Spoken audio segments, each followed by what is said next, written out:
Welcome back to Pro Tips and Conversation. I'm your host AC Pilot Zero. Doing a little video here to tell you about mutations and how to farm them and why they're pretty awesome. I was actually skeptical about mutations for a long time because every mutation does actually come with a negative side effect, but if you are into planning your build and min-maxing your build, you can take a look at these mutations and figure out that some of them, the side effects are really don't matter that much. Either they have no impact on you at all, or it's a small impact. Like, there's a couple of them that will reduce your strength by 4 apiece, which is huge if you're a melee or shotgun or, you know, whatever type of build. But if you're not doing that, and you don't need strength, for instance, then it's only pure benefit. So, I recommend that you take a look at these mutations on the wiki or what have you, or a build planner, and see what their effects are and decide for yourself which ones you want or do not want. And of course you will need the Starch Genes perk to pull this off. If you're going to go mutations, you absolutely need it, no question there. So I'll show you that as soon as I load in here. But I'm going to this place. I'll show it to you on the map as well. The reason why you need a location like this to farm mutation is it has both radiation and a way to remove radiation easily. Otherwise, you're going to be popping a lot of rataways, and it's going to be expensive. So, there's a couple of spots you can do this. I will show you the one that I like. This is Emmett Mountain Disposal Site, which, as you can see, is just east of the White Spring.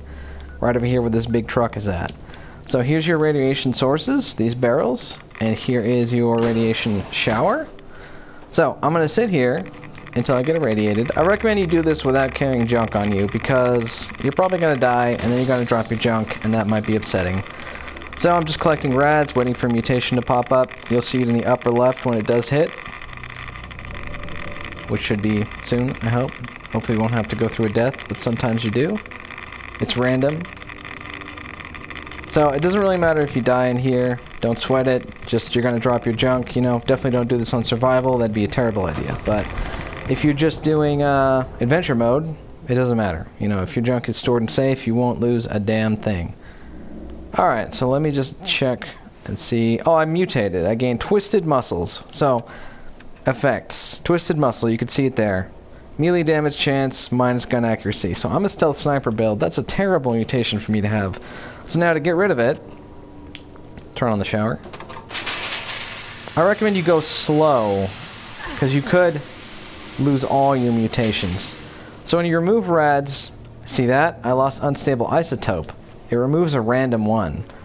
It's like a % chance of happening. So try and just take a couple of hits from this, quickly get out of the shower so you don't lose all your radiation, and if you lose all your rads, you lose all your mutations entirely. So you're going to want to be careful with that. Anyway, so I just want to make sure that I get rid of Twisted Muscle. Let's keep trying this. There, Twisted Muscles is gone. Just keep removing rads, it'll happen. Now, you can only mutate, it seems like once per game, or it's got a cooldown of 30 minutes or some shit. So I recommend that you just, you know, server hop to get this done quickly. So what you'll do is you'll farm a random mutation, right? Hopefully you get ones that you want. If you don't want them, you'll remove them using the shower. Now, the thing is, if you have several mutations, right? Let's say you got like 5. You like all of them except one, and you go to remove the rads. You could lose some of the mutations that you do want in trying to get rid of that random extra one. So at some point, you have to look at what you've got and say, do I want to keep gambling? Think of it like gambling, because it really is. It's like, do I want to take the chance of screwing over my good mutations by keep going, you know, and end up with a bad one? So my recommendation is to you is like, play this as long as it's not tedious for you, you know. You can do it as long as you want. Like, you can spend hours trying to get the perfect set of mutations, but how much time do you want to invest, right?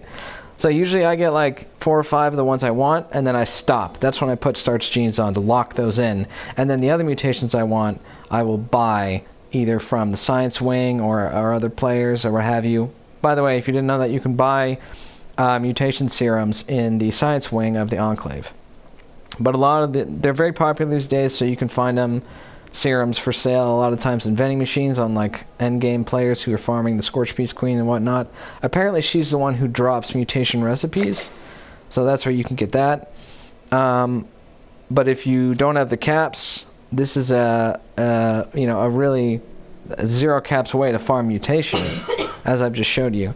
So you just keep doing this, server hop, get one mutation each time until you end up with a set that you want. My advice to you, pick the ones that are vital to your build, get those, and then put your starch genes on. And I'll show you that perk real quick before I end the video here. Also, if you feel that the negative side effects of your mutations are too much, like maybe there's some you want to take, but they do have side effects you don't like healing factor is a good example. Minus 55% chem effects. I believe that includes stims. But think about like Med-X, Psycho, those are all chems, Radaway. Many aid items count as chems. And so you can get this perk that I don't think I can show you actually because I don't have a level up. But it's called Class Freak. And each rank of Class Freak reduces the penalties. So if you have 5 points of luck that you can spare on your build, you might want to get Starch Genes plus Class Freak for a total of 5 points. And that way you can just basically take all the mutations in the world and not even worry about it. But for me, I'm min-maxing a little harder than that. I don't have room for Class Freak and I don't really need it. And I don't think that healing factor is vital. So yeah, I'm not messing with that on this build. I'm taking all the penalties, but again, the way I have my build set up, those penalties are not really penalties in my case, you know? Minus 8 strength on a character that has 1 strength anyway, you can't go lower than 1, so there's no negative. That's just an example, so. Like minus 4 intelligence, honestly, who cares? You could still equip the same amount of perk cards, it doesn't affect you in that way. It's just for like repairing and things like that, you know. So anyway, that's my video about mutations and how to farm them up.